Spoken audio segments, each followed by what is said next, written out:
and the minister would presently make a presentation on same, after which he will take questions from members of the media present. So without taking any more of your time, let me welcome the Minister for Finance, the Honorable Dr. KCL Forson, to brief us on the decisions taken at Cabinet yesterday. Thank you very much. Justice to suit me.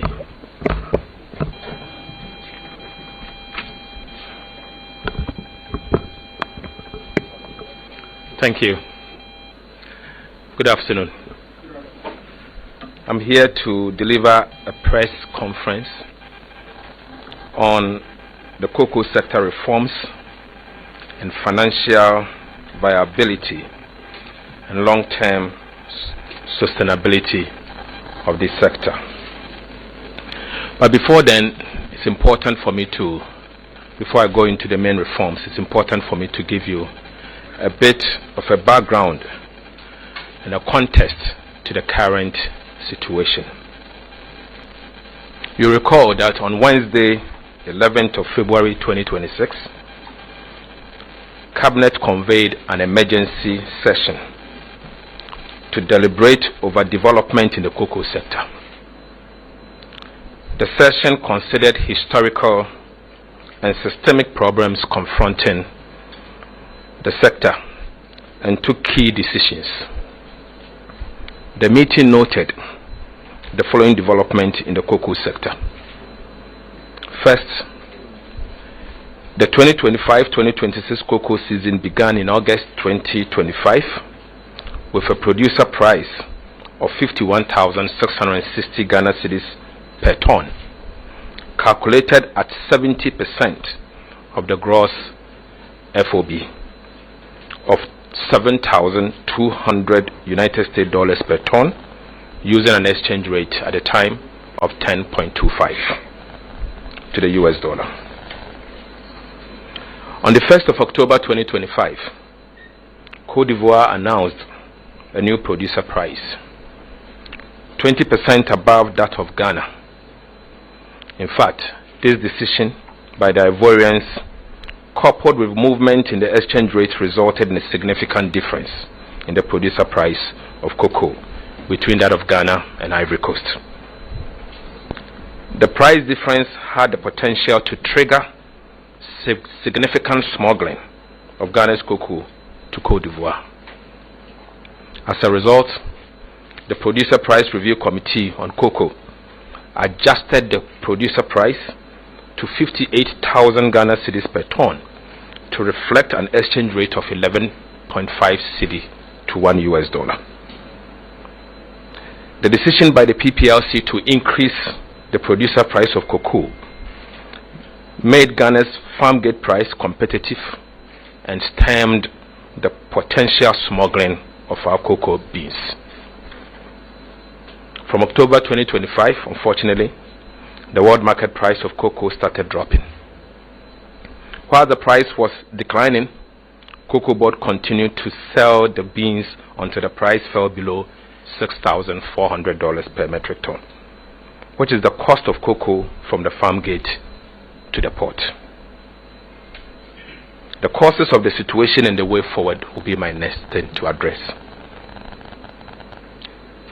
The current situation is largely driven by the unwillingness of buyers to purchase Ghana's cocoa because it has become uncompetitive and very expensive. Cocoa from other producing countries is now selling at a price significantly lower than that of Ghana's producer price. Meanwhile, Cocoa Board did not have the liquidity to purchase cocoa from farmers and stock for hedging or other trading decisions. This was due to the financing model invented in the year 2024-2025, when the syndicated loan failed. Under that model, the buyers financed the purchase. By 2022, Cocoa Board finances had deteriorated badly. It defaulted and restructured the cocoa bills in the year 2023. For the first time in the history of the cocoa industry, in 2023, the annual syndicated suffered significant delays due to the loss of confidence in the Ghanaian economy and the sector. The first tranche was received on 22nd December 2023, 4 months after the commencement of the season. Cocoa Board projected an output of 800,000 tons and committed 786,672 tons in contracts in 2023 and 2024 crop season.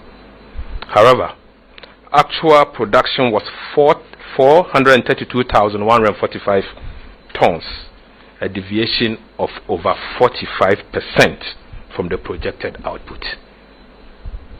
Variation in crop forecasts typically vary between 5 to 15%.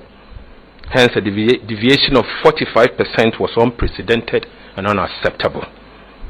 This resulted in a huge rollover contract of about 333,767 tons at an average price of $2,661 per ton.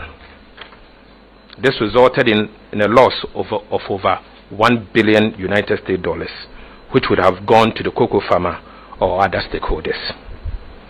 In 2024, Cocoa Board could not pay the final tranche of the syndicated loan, which was due in July 2024, and received a $70 million United States dollar bridge finance from the Ministry of Finance to avert a default. Despite a commitment to repay the $70 million bridge finance owed to the Ministry of Finance, Cocoa Board defaulted, highlighting the dire financial strait of the organization at the time. This debt has since been inherited by the current administration and the current management of the Ghana Cocoa Board. Now I will take you to the proposed reforms. A careful, and I won't say proposed reforms, these are reforms that are going to implement immediately. A careful review of the cocoa sector over the last 8 years revealed gross mismanagement, which requires immediate and comprehensive reforms to address the challenges in the sector. Cabinet has therefore decided on the following reforms to guarantee a fair price to the cocoa farmer, secure the financial viability of the cocoa sector, and ensure the long-term sustainability of the cocoa industry. To bring relief to unpaid cocoa farmers, Cabinet has accordingly directed the Ghana Cocoa Board to commence immediate repayment of all affected cocoa farmers. 2. A new Cocoa Board bill will be presented to Parliament to implement an automatic adjustment of producer price to align with movement in the world market price, exchange rate, and other key variables, and guarantees a minimum of 70% of gross FOB price to be paid to the cocoa farmer.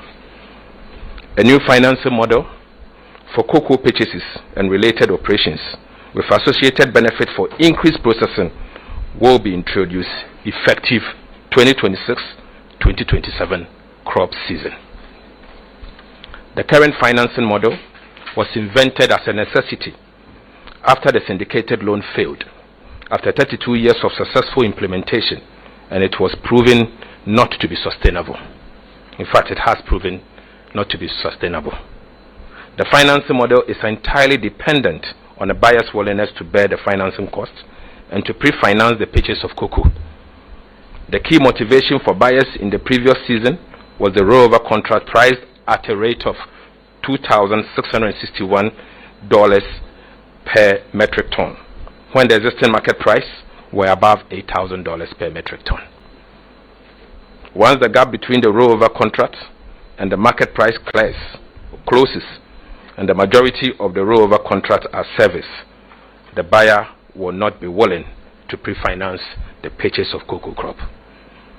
Alternatively, the previous syndicated loan model requires that Cocoa Board sells forward most of the raw beans to lock in the contract, which repays the loan and serves as collateral as well. This system did not allow Cocoa Board to optimize prices on the market. In addition, the use of raw beans contract as collateral for the loan meant that Ghana could not optimize its installed capacity for processing. The new financing model will utilize domestic cocoa beans to purchase cocoa.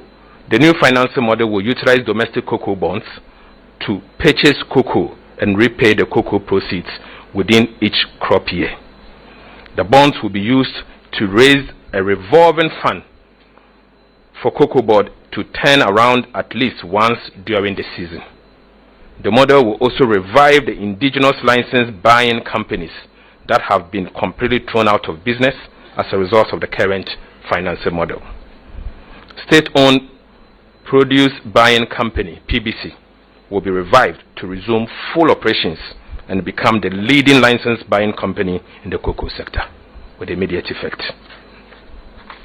With the new financing model, Cocoa Board can sell beans of any volume to local processing companies to promote value addition and job creation.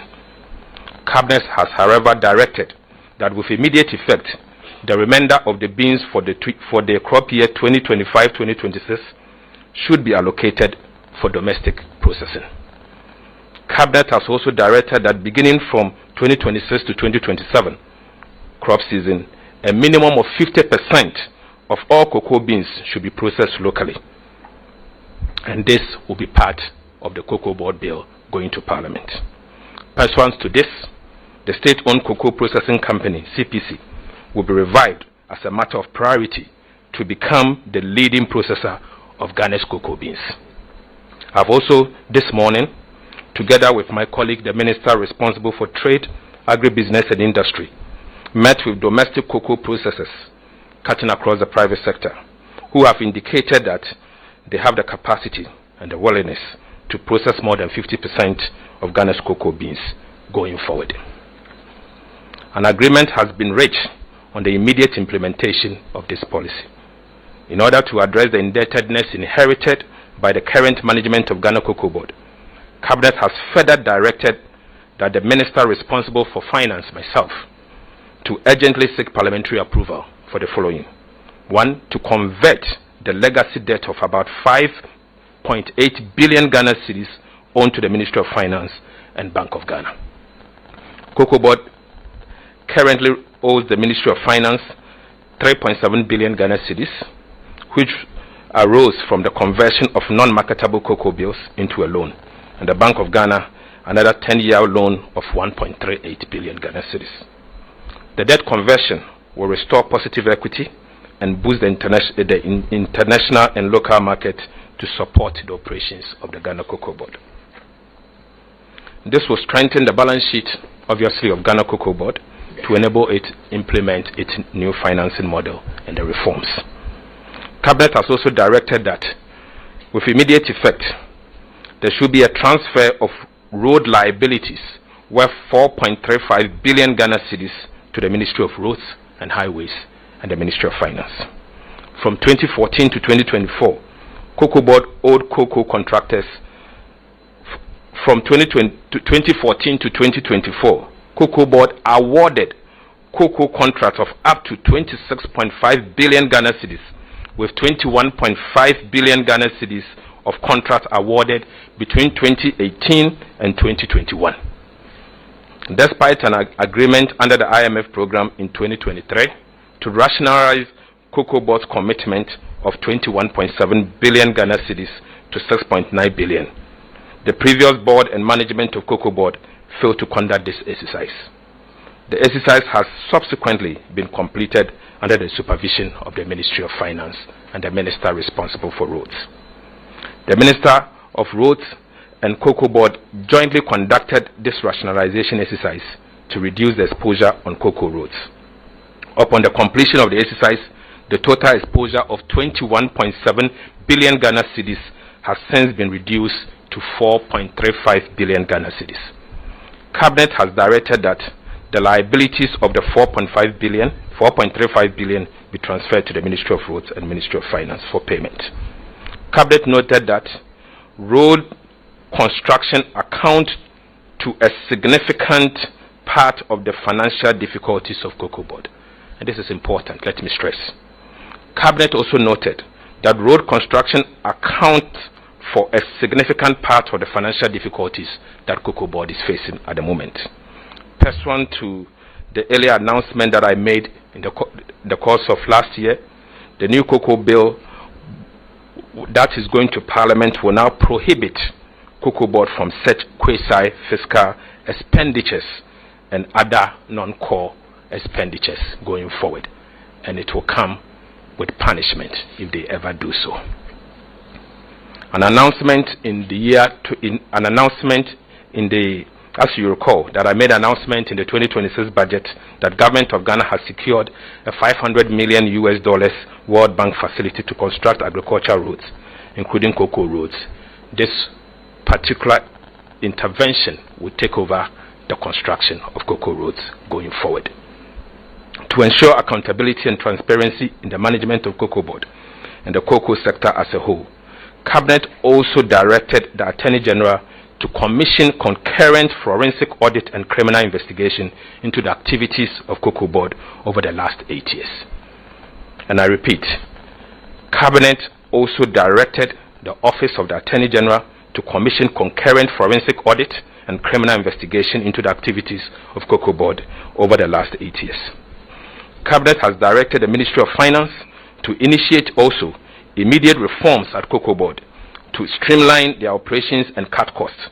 Wasteful and uncontrolled expenditure practices are to be curtailed immediately. The world market price has dropped significantly from the average of 7,200 tons to 4,100 per ton, making Ghana's cocoa beans uncompetitive and creating liquidity challenges. To address this, the Producer Price Review Committee, PPRC, met this afternoon under my chairmanship to assess the challenges facing the sector and review the producer price for the remainder of the 2025-2026 crop year.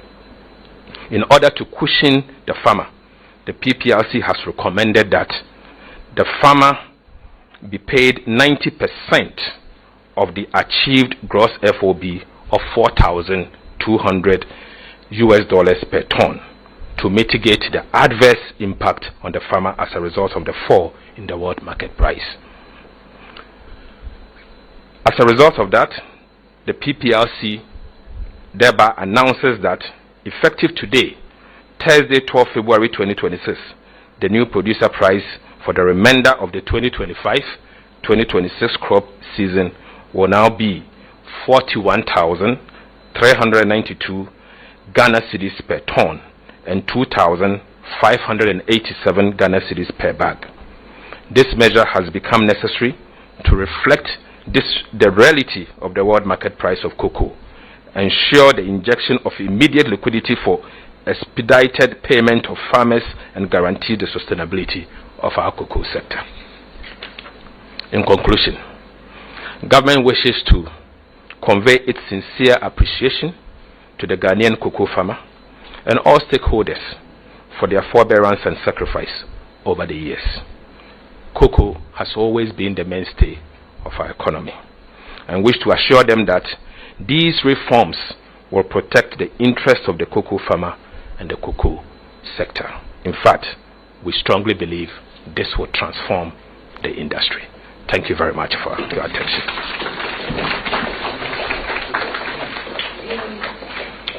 All right, at this stage, we would invite questions from members of the media present. Now, in order to maximize time and allow for as many questions as possible, we will limit each questioner to one question. So if you have a question, please walk up to my right here. There's a microphone. Identify yourself, ask your question, and then the minister would answer them. So we'll take 5 questions at a time. And I would urge that we limit the resort to lengthy preambles before the question. So any questioner can walk up here.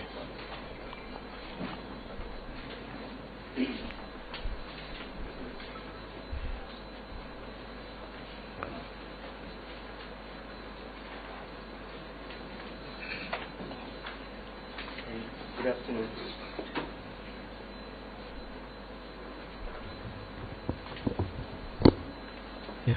Hello, good afternoon, Minister. My name is Forson, so I work with the Ghana News Agency. You've indicated that Cocoa Board has been directed to immediately pay all cocoa farmers. has money been made available for Cocoa Board to take on this exercise? Thank you. Thank you very much. Is there any other question, please? Please walk up. My name is Caleb Zeblin from Joint Use Research. Please speak up. My name is Caleb Zeblin from Joint Use Research. So, just a follow-up to the financing. Again, the source of financing for the remainder of the season, that's about 50,000 metric tons and 70,000 metric tons in production. Is it coming from the government side or from Cocoa Board side? And again, or is it... Sorry. So, the funding for the remainder of the beans for the season, that's about 50,000 metric tons. And that, for the last season, I think about 70,000. Where the source of funding coming from? Is it from Cocoa Board's books or from the central bank's books? All right, thank you very much. So we have room for 3 more questions in this round. Wait. Okay. So if there are no further questions, the minister... Okay, I see a hand up, so please walk up.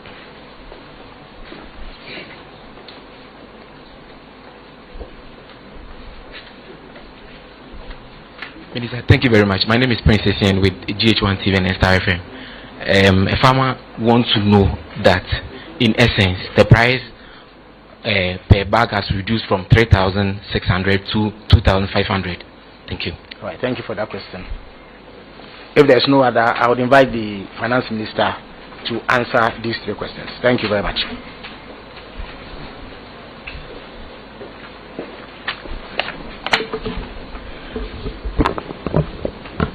Thank you very much. Yes, Cocoa Board is in a position to resume the purchases of cocoa, so there's no cause for alarm. Second question has to do with where is the money coming from. The central bank does not buy cocoa. It's Cocoa Board that buys cocoa. The 70,000 additional cocoa beans that will be mopping up will be sold to domestic processors, and they will pay for it. And when they pay for it, Cocoa Board will have obviously the money to be able to process the cocoa. But let me say that yes, today if you go to Abidjan, it is obvious that their price is far lower than that of Ghana, and that is why now we are not even seeing our cocoa going to Abidjan. The farmer has no incentive to smuggle the cocoa to Abidjan. But if care is not taken, we'll see reverse smuggling rather coming into our economy. And this morning, for example, it was quite intriguing from particular data that came to my attention. The previous crop year, Volta and OT sold to Ghana Cocoa Board 97 tons of cocoa. The same period this year, this crop season, they've sold 2,500 metric tons of cocoa. All because the price today here in Ghana is far expensive than that of the Togo Republic. And so there's no incentive. The question is it that cocoa is coming from Togo to Ghana? Or is it that as we speak, because our farmers do not have incentive to smuggle it, it's now staying for Cocoa Board to be able to mop up? But let me say that the reality is the reality. The reality today is that our beans are very expensive, and buyers are not buying it. And obviously because there is no point when the world market price is an average of $4,200 per metric ton to buy your cocoa at $7,200 per metric ton. Certainly there's no incentive, and this is something that we have to live with. And so yes, the reality is that after careful revision of the situation, the Producer Price Review Committee came to that conclusion that something needs to be done. But being mindful of the impact on the farmer, as the chair of the Producer Price Review Committee and a strong advocate for cocoa farmer, we push so that the cocoa farmer gets 90% of the producer price for $4,200 at the prevailing exchange rate. So that is the reality, and We need to save the industry. We need to make it sustainable. But let me conclude by saying this. Unfortunately, in the past, when prices of world market price of cocoa moved up, unfortunately, the cocoa farmer did not benefit. It is a fact. When the exchange rate depreciated, the cocoa farmer did not benefit. And so it is only fair for the cocoa farmer to raise concerns. It is only fair. But never again should this practice be allowed to persist. Never again.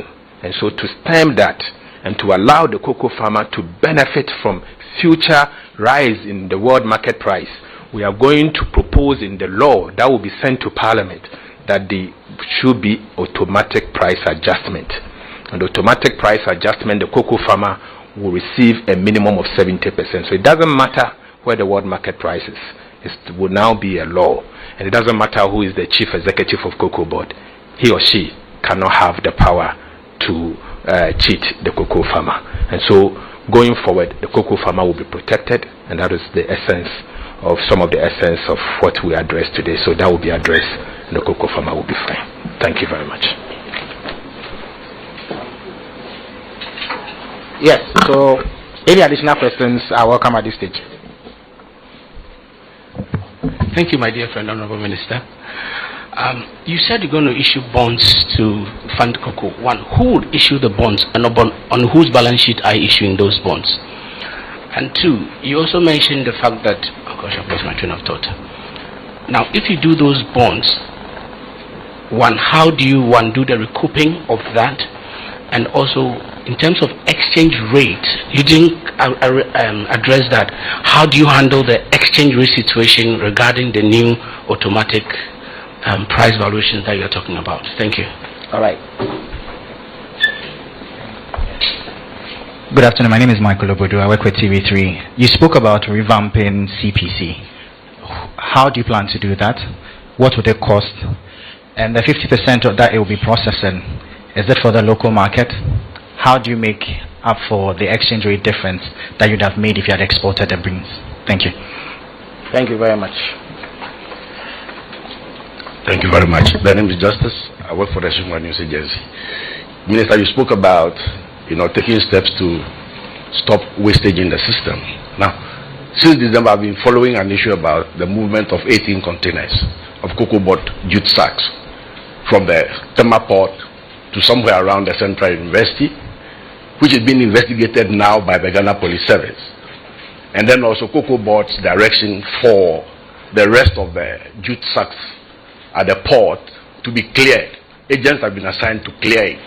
But my information is that people, influence peddlers, are still trying to barricade these agents from clearing, the remainder of the sacks. So I would like to know, Minister, if this has come to your attention, what is the stage of investigation and what steps are being taken that the rest of those sacks will be cleared from the Tema port for the cocoa board to use? Thank you. Thank you very much. Okay, my name is Emmanuel Bruce from Reuters. On the collapse of the cocoa prices on the international market, I know in 2018 the two largest producers, Ghana and Cote d'Ivoire, committed to an initiative. Under the initiative, these two countries were supposed to harmonize their policies, start the season at the same time, set the same price, and then control how they release the beans on the market. In recent times, we've seen these two countries do things separately. Could this be a cause of the collapse in the price? And has there been any conversation from the Ghanaian authorities with Ivory Coast on how the two countries can come together to resolve this collapse in the prices? Thank you. And also just a clarification, these new prices that Cocoa Board has announced, we know some of the farmers have already delivered some beans to some purchasing clerks, and the clerks have already paid for them, but then those beans have to. So would this new price affect them, or they will still be paid the old price, because that's the prices that they paid to the farmers? Thank you very much. So we'll take last two questions and we'll call it a day. Okay, so a follow-up to my earlier question. Just so for the remainder of the season, the beans that are going to be produced and sold, would they be sold? You may have to speak up, please. Sorry. Would the beans be sold directly to cocoa processing companies in Ghana, or they'll be sold to cocoa board, who will then deliver them to the cocoa processing companies? Thank you very much. So Moses will have the last word. I lost my train of thought. The remaining 50%, you didn't say how you're going to distribute. Would it be like a mixture of spot sale and then forward sale? We didn't get that clarity, so that will help us. Thank you. All right, thank you very much. So, Honorable Minister, please answer these questions. Thank you.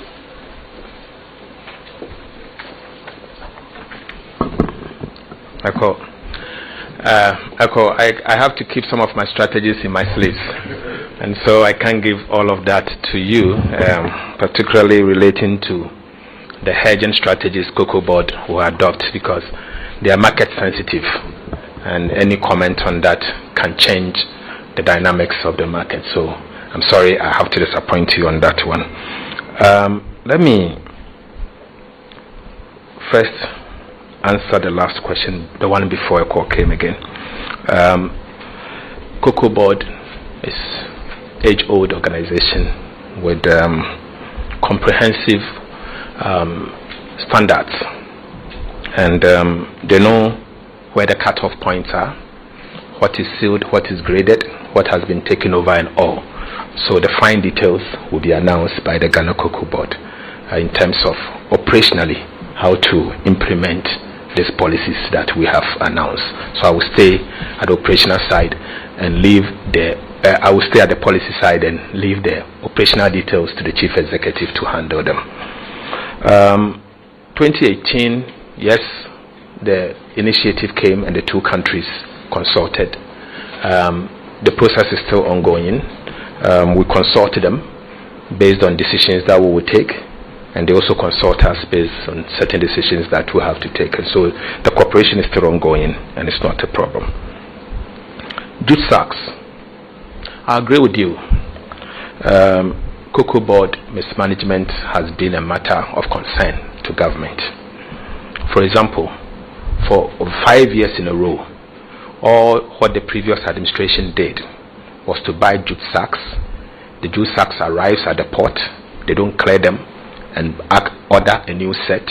They don't clear them, then order a new set. So it was just more or less a procurement agenda, not buying to bag cocoas.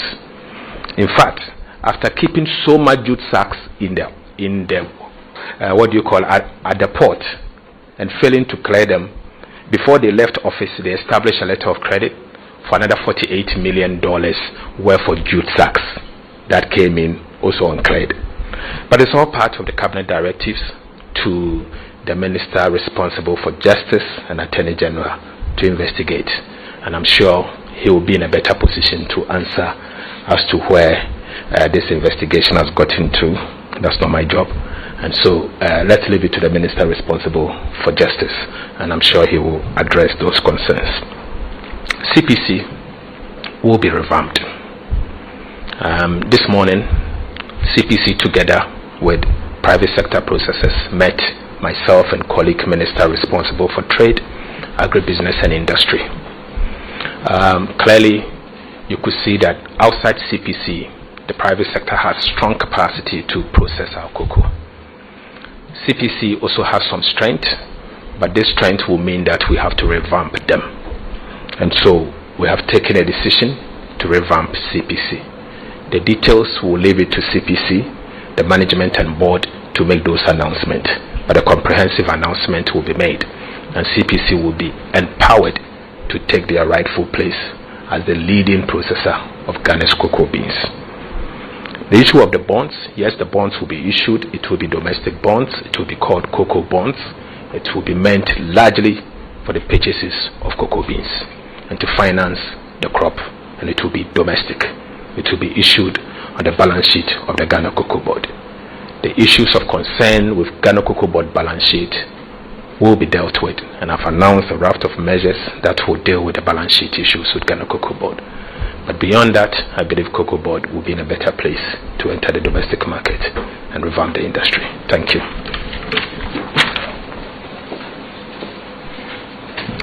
So in the absence of any question, we will draw down the curtains on this press briefing. Thank you all for coming.